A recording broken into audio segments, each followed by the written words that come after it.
Well, let's continue with our touring here and now do a bit of a deep dive into raw materials. And of course, when I say a deep dive, this is nothing but in the end just scratching the surface, but just add a little bit more detail than we have in the prior lectures.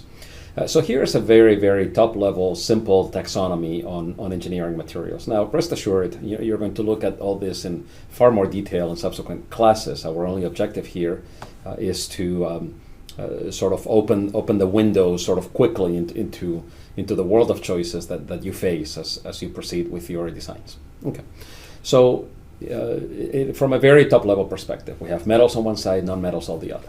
Okay, if we looking here, for example, for metals, okay, we'll see that there are two major categories or distinctions of ferrous and non-ferrous. Okay, so ferrous metals can themselves be divided into carbon-based or stainless. And then the non-ferrous, of course, the best known one, would be aluminum, and that would be a very common choice for prototyping and machine design. Okay, copper, tends to be more specific. Zinc, magnesium, similarly, and then titanium and superalloys would be rare to use.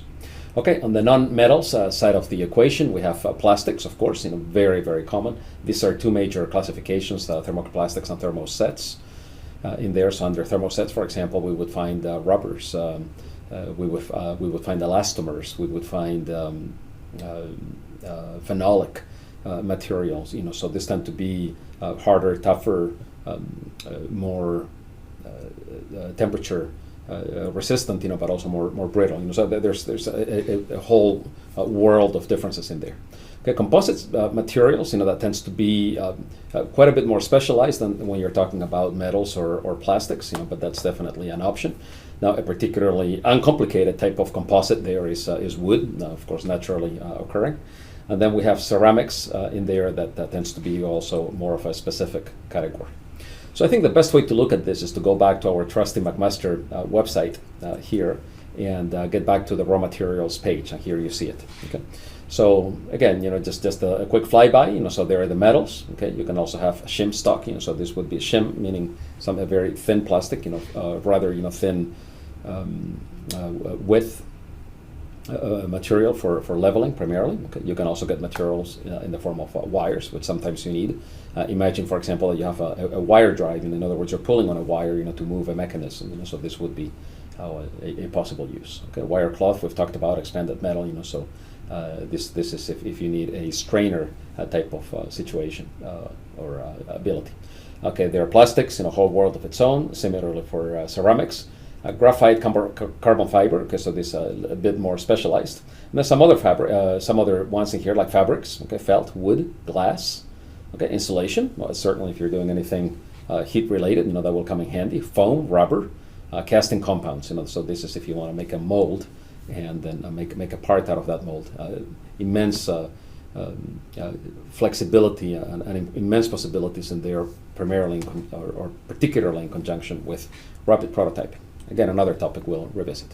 Let's consider plastics in here, for example. So you look at plastics, and again, a couple of ways of approaching the taxonomy here. I guess according to the McMaster car view of the world. Okay, so you can look at it by shape. Okay, so sheets, bars and strips. Okay, so this would be a common landing place. If you're looking for film, there it is, rods. Okay, so something that's cylindrical in nature, tubes. This would tend to be more structural-like components. And then here on the left, if you already know the type of plastic that you're looking for, you can go directly there. Okay. Now, naturally, we're not going to define in here the various characteristics, different types of plastics. That would be done over multiple lectures, if not multiple weeks, if not multiple years, right? But again, just another quick drill down here: sheets, bars, and strips. Okay, so for example, and again, the taxonomy just here goes on, and McMaster tries to be helpful. So perhaps you're looking for a clear plastic. So perhaps you're looking for a cover, to a see-through cover to put on top of your enclosure. Whatever you have inside. Sometimes it's nice to be able to see what you have inside. Sometimes it's a requirement, it's optically clear. Some other times you want to hide, what's behind the curtain, so to speak. Okay, whatever the case may be. Okay, so under clear plastics, you have different categories in here. Okay, so let's just take this one, impact resistant polycarbonate. Okay, so polycarbonate is a common type of let's say, a glass substitute. Okay, and you have here very nice descriptions, to help you situate yourself. Okay, so under polycarbonate here, now you can come down to actual sizes, that McMaster-Carr will sell you. So just to give you an idea, for this polycarbonate, okay, if you want a 6x6, okay, so half a foot by half a foot sheet, 1/4 inch in thickness, okay, that'll set you back $5. Again, McMaster-Carr will sell it to you or ship it to you just about overnight, for something like this. Of course, notice that as the thickness increases, now you're getting into more substantial numbers in there. Okay, so 2-inch thick now polycarbonate is going to be $200 for a 6x6. Okay, and here on the left-hand side, you have ways to restrict your search. Okay, so if you're looking for even temperature restrictions, tolerance restrictions in there, other sizes, etc. Okay, so that's all available, and this is how you navigate the website. Okay, all right. So we've looked at plastics. We've looked. Let's take a quick look at metals. Being they are so ubiquitous. So again, aluminum. Would be a very common, easy to machine metal, non-ferrous metal. So obviously that's going to be non-magnetic. If that happens to matter to you. Very nice strength to weight ratio, superior to steel. But of course, if you need just raw brawn in your device, then you're going to be looking for steel. And steel itself is going to come in many different varieties. Okay, again, here on the left, you'll see different types of steel as in classification or a means of classification. And then on your right, it's done by shapes. Okay, so you'll see that for steel, you can get, as you saw before for some plastics, you can get hexagonal bars. If that's of interest to you, you can get shim stock, you can get shaft material, key stock material already in a rectangular form, tubing, of course, of different types, rods, naturally, rectangular tubes, so that would be more structural, as I mentioned before, wire, balls, okay, that it could be, a useful component, so instead of designing a sphere, you actually go to the catalog and see what spheres are already available off the shelf, and then you would do well to constrain your or design according to what's available off the shelf.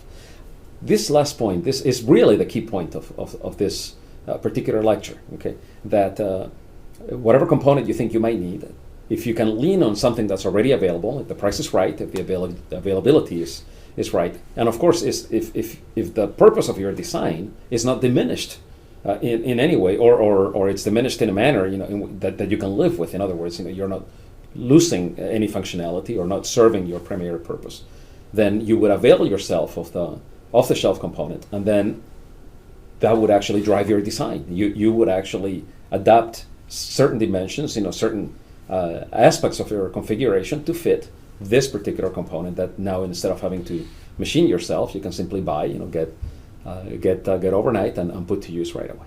Okay, so this is, in the end, this is the fundamental message. Okay, nonetheless, just to finish our discussion here, I will say that as you're doing your designs, maybe if you want to explore first the possibility of a prototype, you may not necessarily need to do that with the final material. So the message here is use the material, whatever material is appropriate for your purpose. If you're just prototyping something, if you want a quick demonstration prototype, you may not need to buy steel, even if the final product uses steel. Okay, so you may want to use lean-on materials that are easy to obtain, inexpensive, easy to machine, that are again appropriate to your purpose.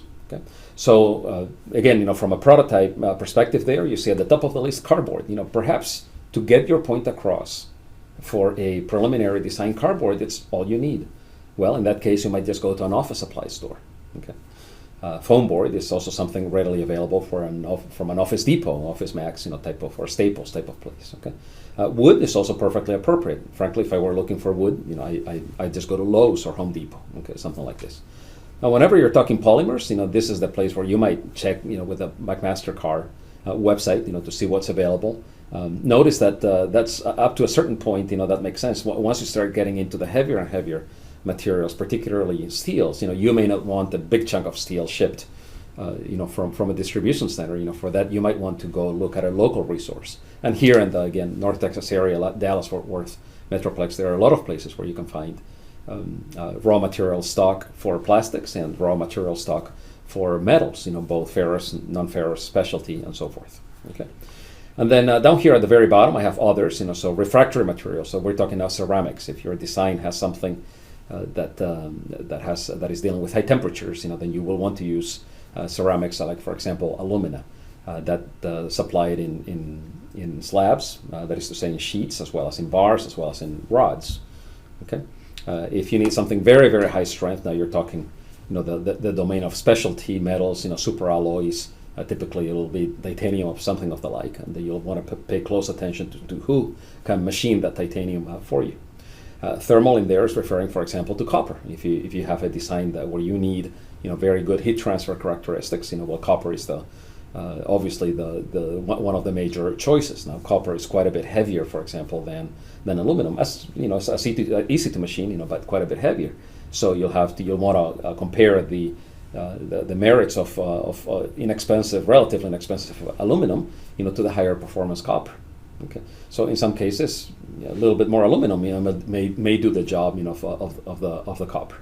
Okay, point being, you have now a platform to investigate, the different options. Of course, I'm referring to SolidWorks, and now you know where to turn to find these materials, get a fix on price, get a fix on what's readily available, and how to carry forth your design this way.